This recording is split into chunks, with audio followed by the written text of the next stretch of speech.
What's going on, everybody? Thank you for joining me on Nero News. Tonight, we're going to be talking about the kneeling protests in the NFL, mainly the reasons why. So, thanks for joining. Stay tuned.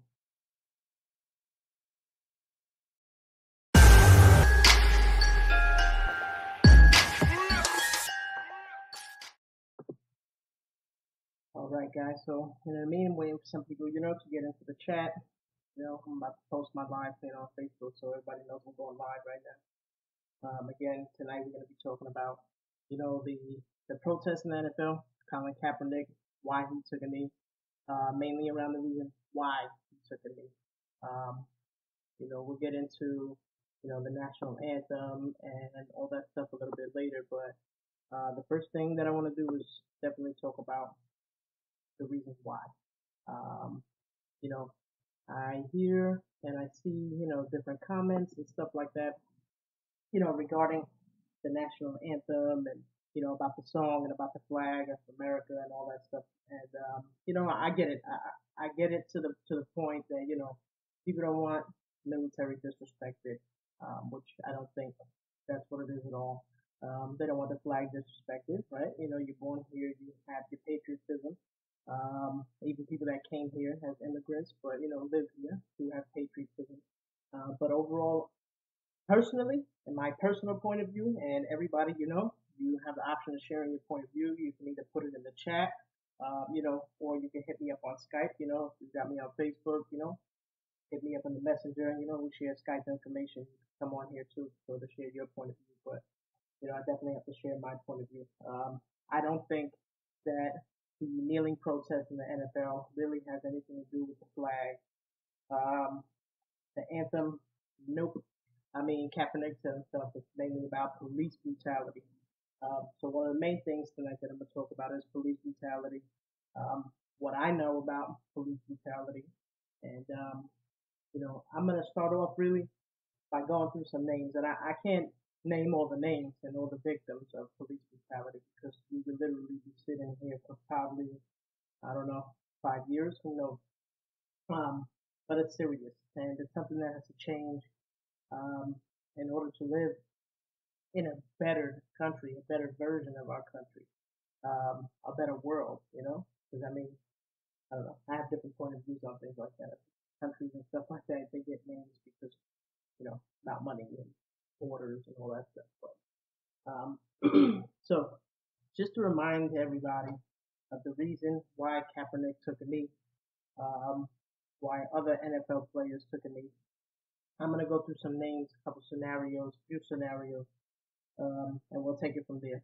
Whatever you guys got to say as I go, put it in the chat. Hit me up, Facebook Messenger. I'm on both right now. So let's see. 2014, we have Eric Garner, right?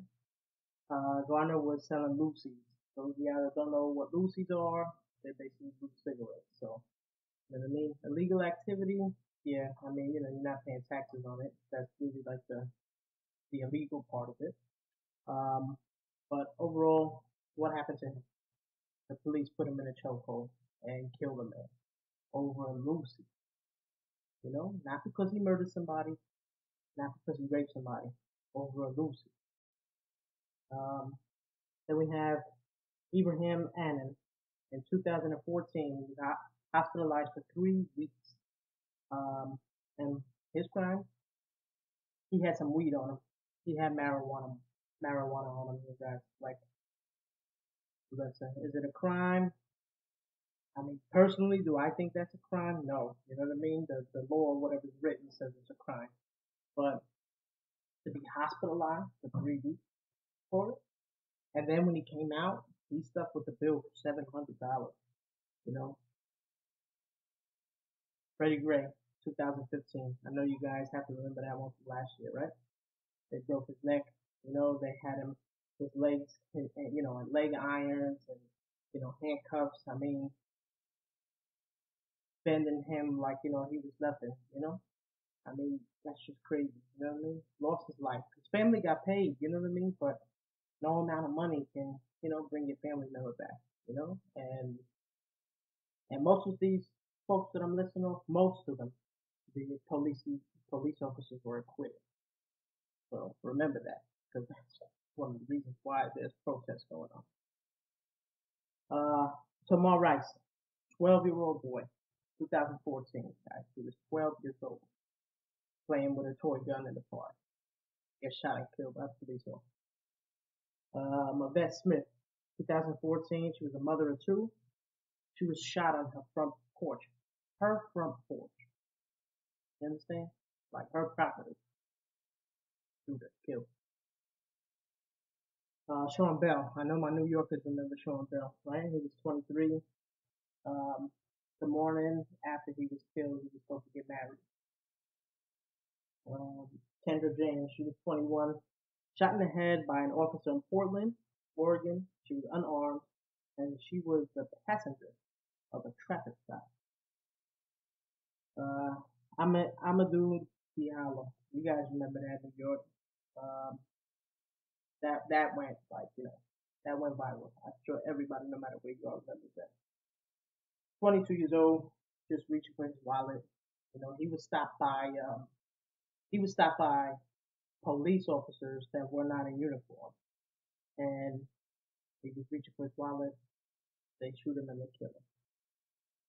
Philando Castile. This is pretty recent.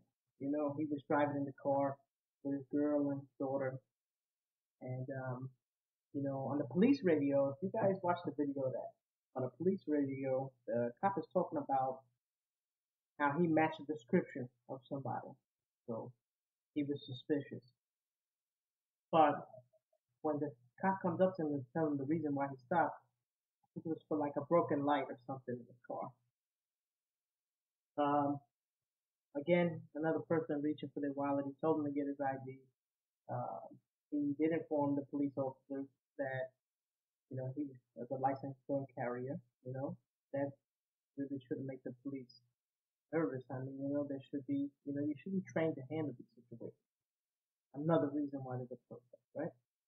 So, reaching for his wallet, and the cop didn't let off with one shot. Like he shot him up, I think, 3 times, probably more. Um, yeah, dead. Right, and the little girl was in the back seat, guys, like traumatized. I don't know if you guys saw the videos, but that little girl, I saw videos of, later on when they had, I think, her and her mom in the back of the cop car. She was like, "Oh, we're trying to do, we go get some food and go out and be happy." And I mean, for a little kid, you know what I mean? A little kid, like that's traumatizing. So think about that. So how is she gonna feel later on in life? How is she going to do the police? You know, are they there to serve and protect, or did you just take my father for you? For reaching for his father, for not doing nothing majorly wrong, he didn't commit a major crime. Sandra Bland. I mean, you guys, if you haven't seen the video, watch it, right? So, and she didn't die during the stop. She died while in police custody, while in jail. Anthony Baez, back in 1994. I don't know if you guys remember that, but he was a security guard that was killed by police. So right now, I'm gonna name off also some Latinos that are victim of police brutality. Um, the next one I'm gonna name off. I remember this because I actually was a part of the police brutality rally in Corona, Queens. And I think that was in 2003 or 2004. And the reason for the protest was uh, this Dominican American kid. He was 18. His name was Manny uh, Maji. He attended Queens College. He was a college student. He got chased 17 blocks by 4 or 5 white teens, and one of those people that was chasing him and killed him later on became a Nassau County police officer.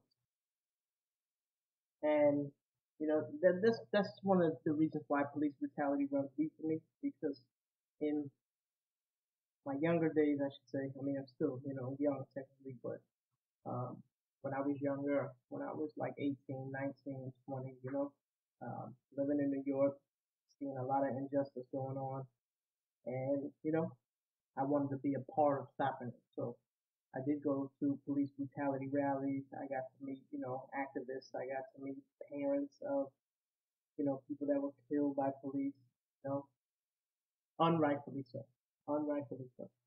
Um, but this particular young man, he wasn't killed by police. However, later on, one of the people involved in his death was able to become a police officer. So if you have the mentality to chase somebody 17 blocks and to kill them because they're Dominican, they're Hispanic, or however you perceive them, or somebody that you don't like, or you're the type of person that gets involved in the group think and because my friends are chasing this kid, I'm gonna chase him too, and we're gonna cause damage to this person. Um, then later on, you're a police officer. That makes me question. That makes me question a lot of things. Like, wow, look at the mentality and look at the pattern of what's taking place here. Again, those of y'all that maybe just joined in, we're talking about the reasons why Colin Kaepernick started to take a knee during the anthem. Um, again, we'll get into the whole anthem song and everything else a little bit later. Um, but at this point, I want to focus on the reasons why. Like everybody seems to keep steering away from why this is happening. So as I continue, so then we have uh, Hector Morillon. He was 19. Um, he was unarmed, Hispanic young man, and there was a domestic violence call. Right, the police get a call, so they arrive like outside, his home or building, and he gets shot by the cop through the window, through the window. So that means the police didn't even get inside yet to assess the situation and see who's who. You just see this guy through the window and you take his life. And the young man, he's 19, he didn't even get a chance to live his life yet. Next, I'm going to talk a little bit about the police brutality against females in general, no matter what the color, Hispanic, black, white, whatever, right? Females, right? So I'm going to talk about, in particular, I believe she's a white female. This happened in Illinois, and lady, I think she was about 5'6", 110 pounds, kind of small frame lady. Um, she was, I think, driving home from a party, Um, while she was driving, she realized that she was kind of too intoxicated to drive and continue her ride, so she pulled off on the side of the road. At that point, the cops didn't pull her over. She decided, you know what, I'm intoxicated. Let me pull over. So then I guess, police officer saw her sitting in the car, or I don't know exactly how she got into police custody. But lo and behold, she gets into police custody. And, they take her to cell. A female officer searches her, take off bra, panties, all that stuff. Um, and then it's time for her to take a mugshot. So apparently, uh, Officer Hart, his name was, which at the end of the day, after you hear this, I mean, it's Officer No Heart. So apparently, he was starting to get agitated because she wasn't like looking at the camera right or the way he wanted her to. Right? Again, mentality of the people in charge, like what's going on here. So they take her back to her cell, and he literally, if you watch the video, right? I didn't get the lady's name, but you can look it up on YouTube. It's easy to look that up. Um, he literally throws her into the cell, flings her head first. Her face hits the concrete bench that was in that cell, shatters her bones in her face. She needs to have reconstructive surgery and all types of shit. I mean, her blood was like leaking out of her face, leaking. And Another police officer, helped her, and showed compassion. But the officer Hart that threw her in there, you can tell by the video, like, he just did not give a shit. He didn't care. No remorse, Again, the mentality of some of these police officers, what's happening? Definitely wrong people in uniform. Um, Colorado, there was a lady that she was actually breaking up a fight between her boyfriend and another man, and the police officer wanted her to leave, like, the scene. Um, and she didn't want to. I mean, think about it. Your significant other just got into an altercation. The police are involved. I mean, you're not gonna be right in the middle of it, but you don't want to just like leave the whole area. You're not gonna leave and go home without, your spouse or your significant other. That's naturally probably not something that you're gonna want to do. So, police officer gets mad and slams her right into the ground, face first. Um, then look at the Utah nurse. The guy comes in, he wants to take blood, she tries to explain to him, you know, intellectually, showing him paperwork that, this is against, hospital policy. And I know that video went viral too, so I'm sure you guys that, that saw that. I mean, the way he manhandled her and arrested her, I mean, this is the reason, guys, like overall, like, you know, like that's not okay. This is not okay. The police get paid to serve and protect and people, right? They take an oath to protect the community. But sometimes they're the ones that are terrorizing people. And not all of them. I mean, I've had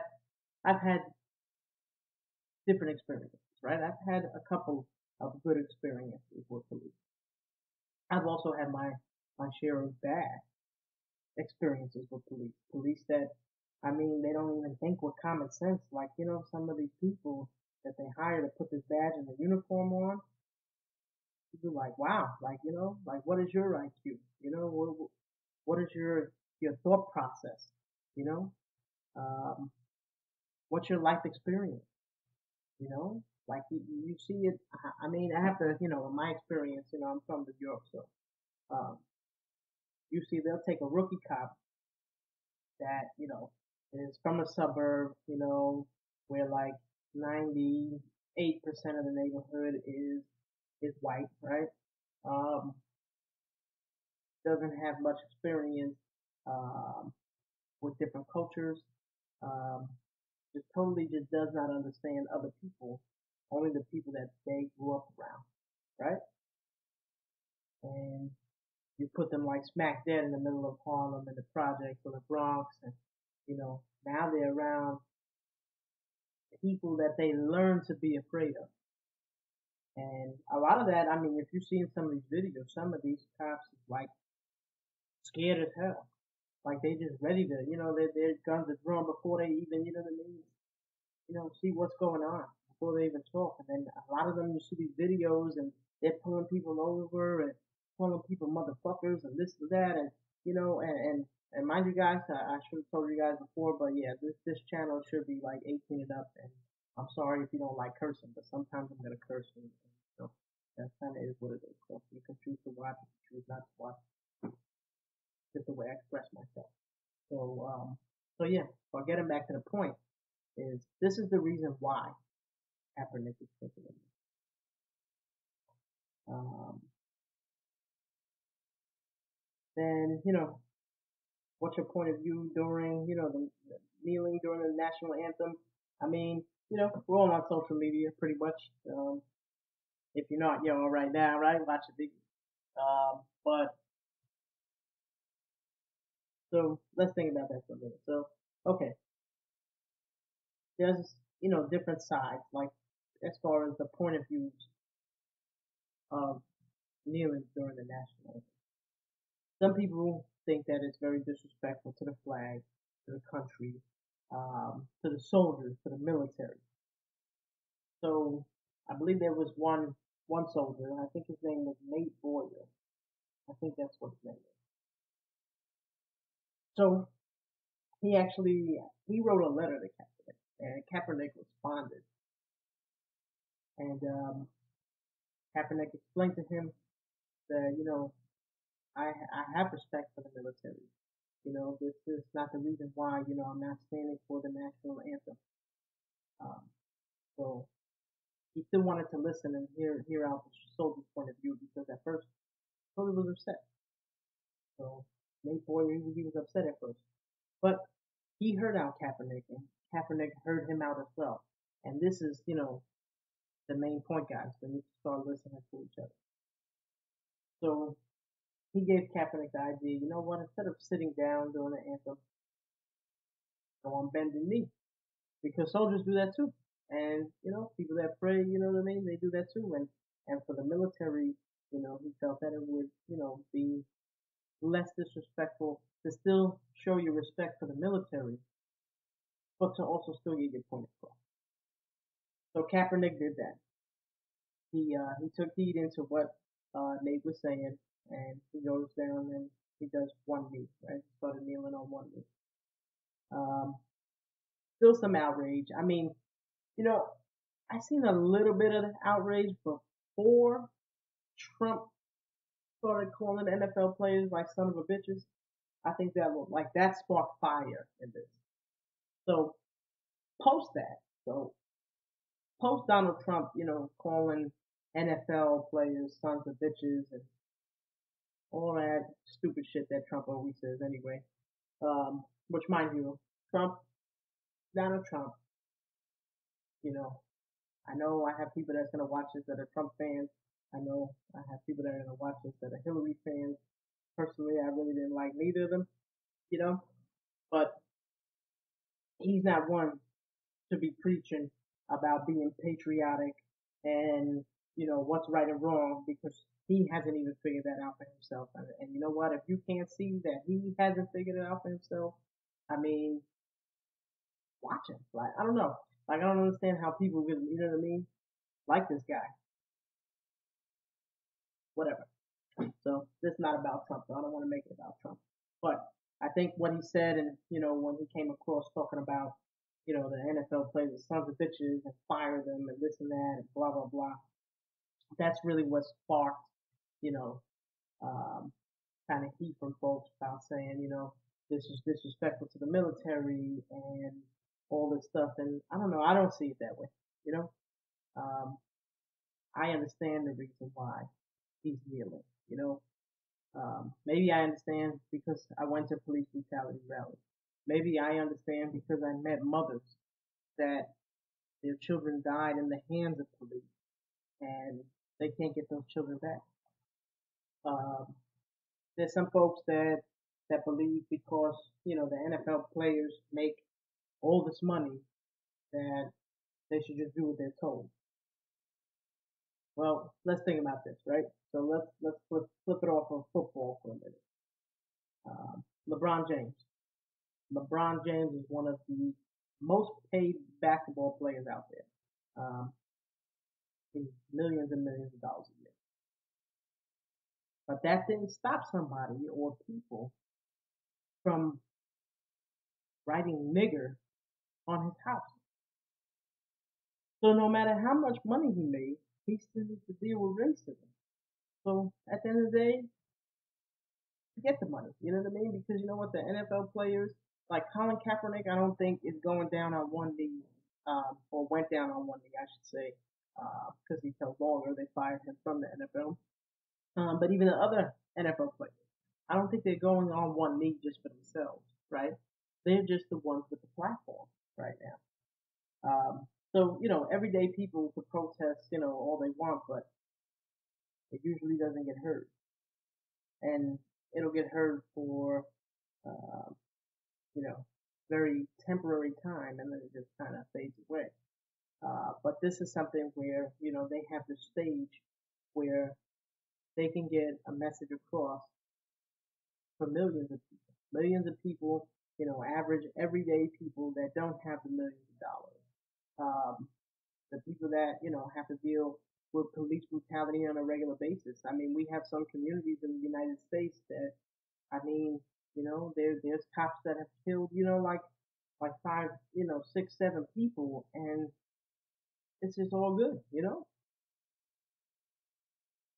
So I don't know, if anybody, wants to put anything in the chat, or their opinions and stuff, feel free. You know what I mean? It's all about sharing information on how they feel. But again, personally, I definitely don't think that Colin Kaepernick taking a knee has anything to do with the national anthem. And he said it himself. So, okay. Well, let's talk about the national anthem a little bit. So, national anthem, what is the national anthem? Some people don't know. So, it started off as a poem, and it was it was actually a poem that was written on in September of, let's see, I have it here, September 14th of 1814, and it was written by a 35-year-old white male at the time, who was a lawyer, um, and obviously, amateur you know, poet, and his name was Francis Scott Key. So basically, why did he write it? So he witnessed the War of 1812 that happened in Baltimore, and yeah, so he writes this poem. And what some people don't know about that poem, and even though the kneeling protest is not about the national anthem, when that poem was written, I mean, slavery was around, you guys. And he had some verses which are not sung today, through the national anthem. There's certain verses that are actually not sung, even though they're a part of the poem slash song. And they talk about, slavery, and basically slavery is all good for them. So think about that. For my viewers that are not black, right? Think about that for a minute. Let's say, think about that in another way. Let's make an analogy out of this. Let's say you're Jewish, and there was a poem written by a German Nazi, um, that talks about how the Holocaust is all good, you know? And then in the country that you live in, it becomes the national anthem. And over time, this is like hundreds of years later, it kind of becomes the norm to be played at sporting events and all different types of stuff. I mean, how would you feel? Like if you feel like people are trying to force you to respect it? Think about it. So, okay, so that was written in the 1800s, right?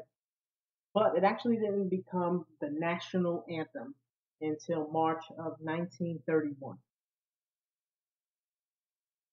100, yeah, 100 and some change later. Not doing the math right now, late. But yeah. So you have those lyrics in it, pro-slavery. I mean, those parts are not sung today, but it's still a part of the original masterpieces. So, um, talking about slavery, the masterpiece, exactly what it is. So this is what I want to get to. Why I'm bringing this up, because I've seen point of views that say um, this is our song, this is our country, we should be proud of the country, um, and this was about freedom, and all that stuff. Personally, when I look at history, and I look at history, I try not to not that I try not to, but I don't put effort into remembering every single day of history. There's some historians that they could just, off the top of their head, like, oh yeah, 1792, this and that. Like, I look at history to learn from the human behaviors of history and hopefully, you know, be able to help change things for the future, to make, our human behavior better. But, um, so think about that. That song was written, again in 1814. So when I hear comments like, "Oh, it's for this song is about freedom and the freedom of the country," I mean, not everybody in this country gets freedom at the same time. Even when you look at history, and even still today, there's some people that don't have the same freedoms as other people. Um, so let me go to gender for a second, right? Let's talk about male and female. Um, and let's you know, no matter what the female is, whether it's white, black, Spanish, red, green, yellow, pink, whatever, right? So when this song was written, women didn't have freedom. Think about that. Like, let's not even think about it from like, white male versus slave, right? Let's think about male versus female. When that song was written, women didn't have freedom. Women, I think, had some rights to like vote, and then in like 1807 or something, that was taken away from them for 113 years. And then once they put in, I think it was the 19th Amendment, that's when women got the right to vote back. So, I mean, think about that. When you talk about freedom, when that song was written, there was a certain sector that was gaining freedom from Britain. That doesn't mean it gave everybody freedom, guys. And people can disagree with me. Don't know how you can, because I mean, history is history, and you guys should know. And if you don't know, you can look it up. Um, People get freedom at different times throughout history, and generally people have to fight for freedom. So, you know, just as those soldiers was trying to gain their freedom from Britain, right? There's still people today that feel that they don't have the same freedom as others. So why not protest? Why not? Why not protest? You know, um, sometimes you have to make a statement. So, like I said earlier, I was involved in some police brutality rallies, and I got to meet all different types of people, throughout my, um, you know, teenage years, like 18, 19, and then, when I was like 20, 21, 22. Around that stage of my life, I was much involved in stuff like that. So, um, and still have the heart for it, but, you know, at the end of the day, when you get old, as you get older, you got different responsibilities.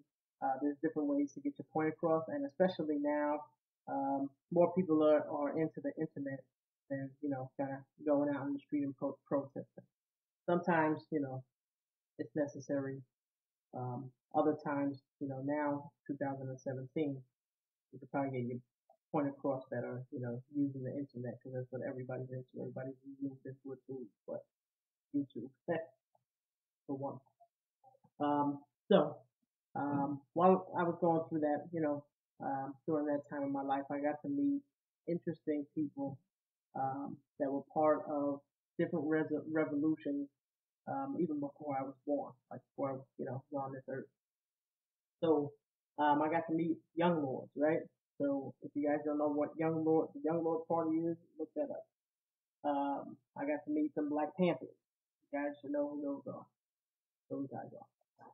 But so Young Lords, right? So, I got to learn a lot about them. I went to the city, to meet up with some of them, and we got to watch, a documentary that they were showing about their lives, a bit in the past, like in their younger days.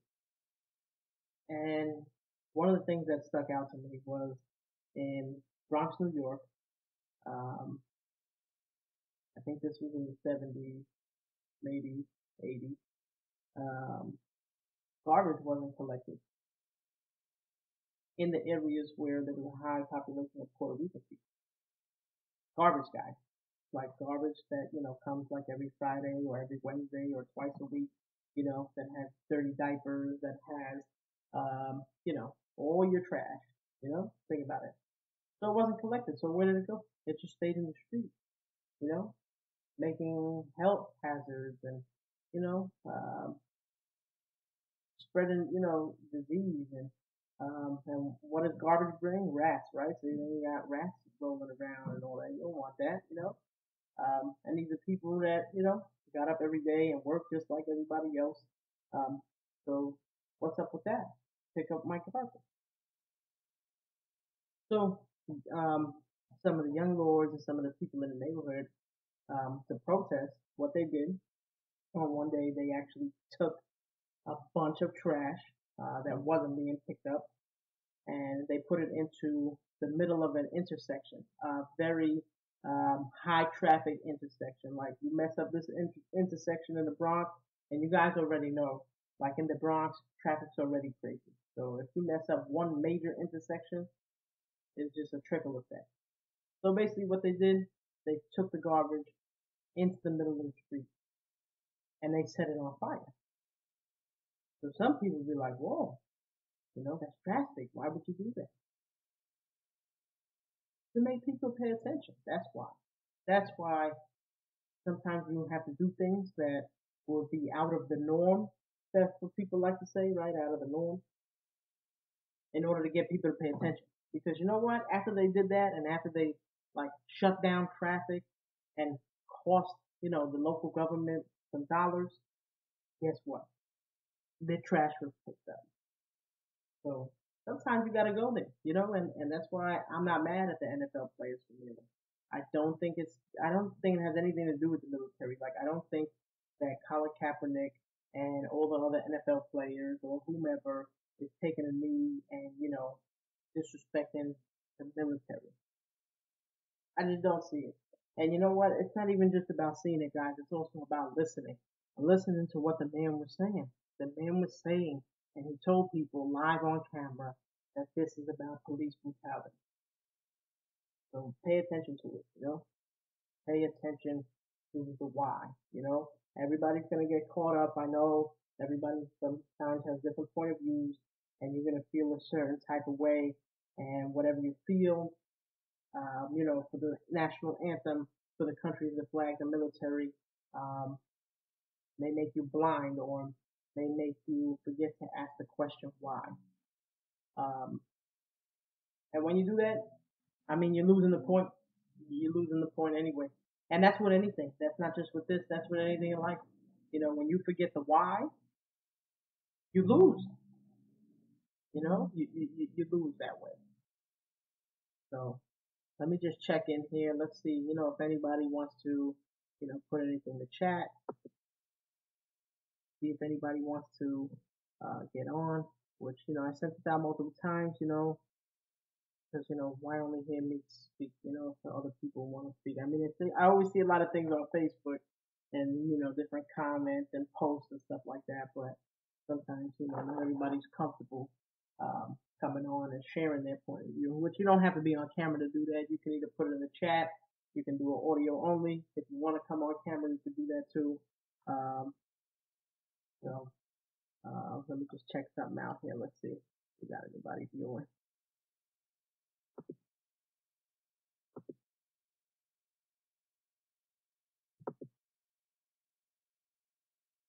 Shout out to my family, you know what I mean, for watching. You know.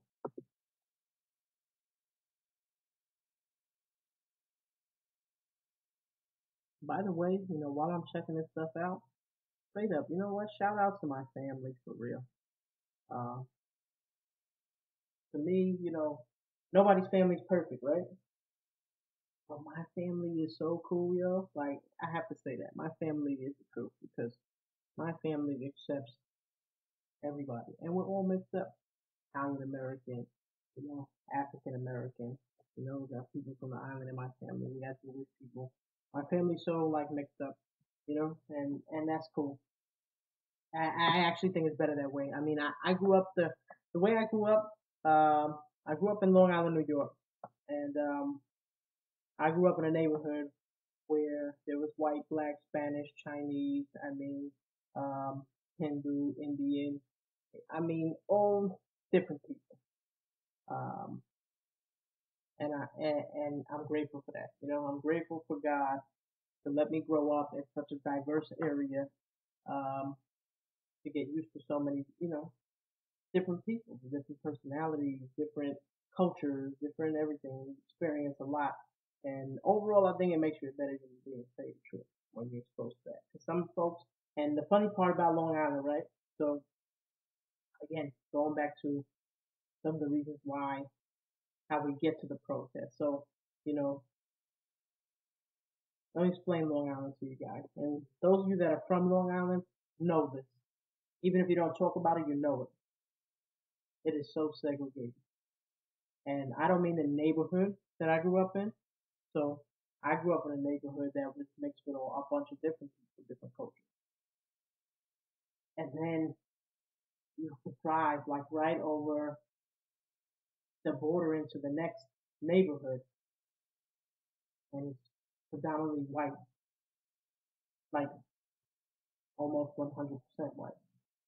Um, then you could cross over into the other neighborhood, and it's like, you know, 80% black, 20% Spanish, and that's it. And maybe, a few white people in there. But you can see it, you know what I mean? You guys can't say I'm lying. You may not want to talk about it, but you guys see it. And that doesn't just happen. And that's not just because, you know, oh, people want to stay around the people that they used to.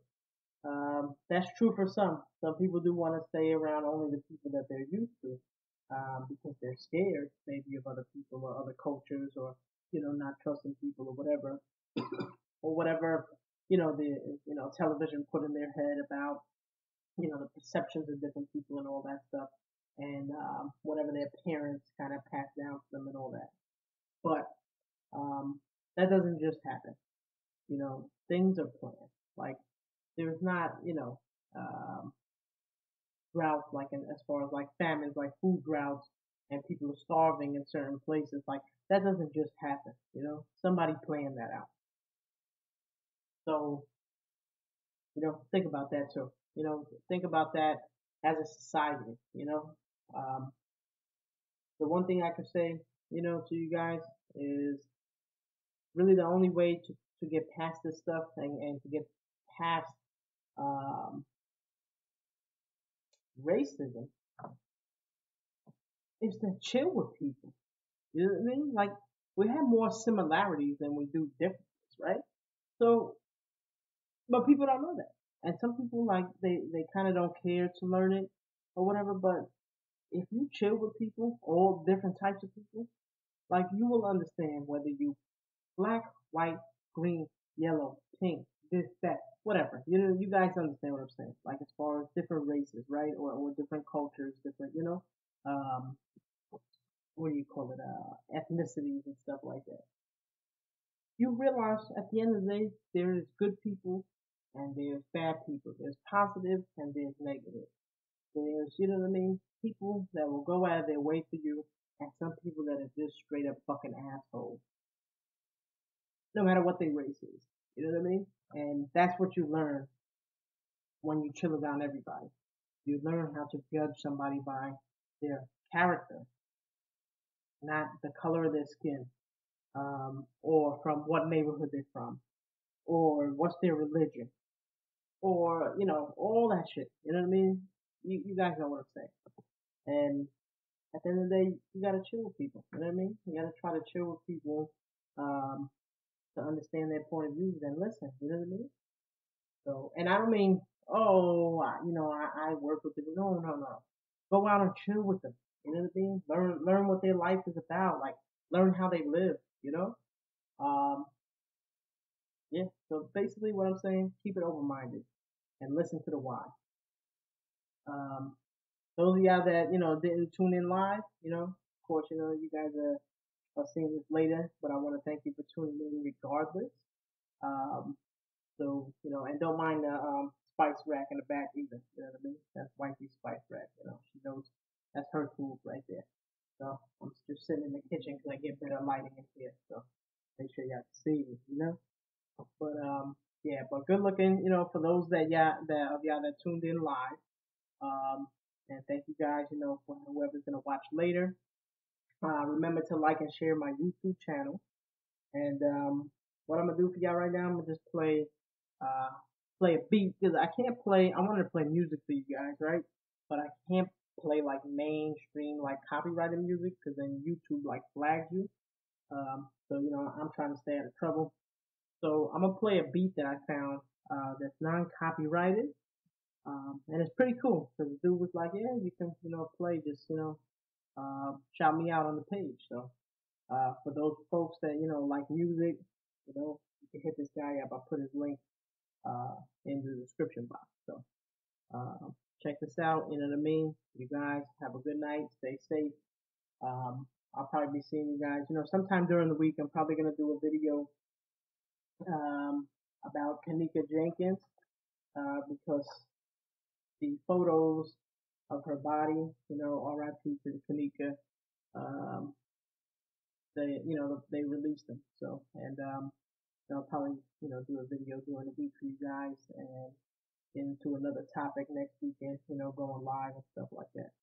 So, hit me up. Let me know what you guys want to talk about. And good luck. Appreciate you guys.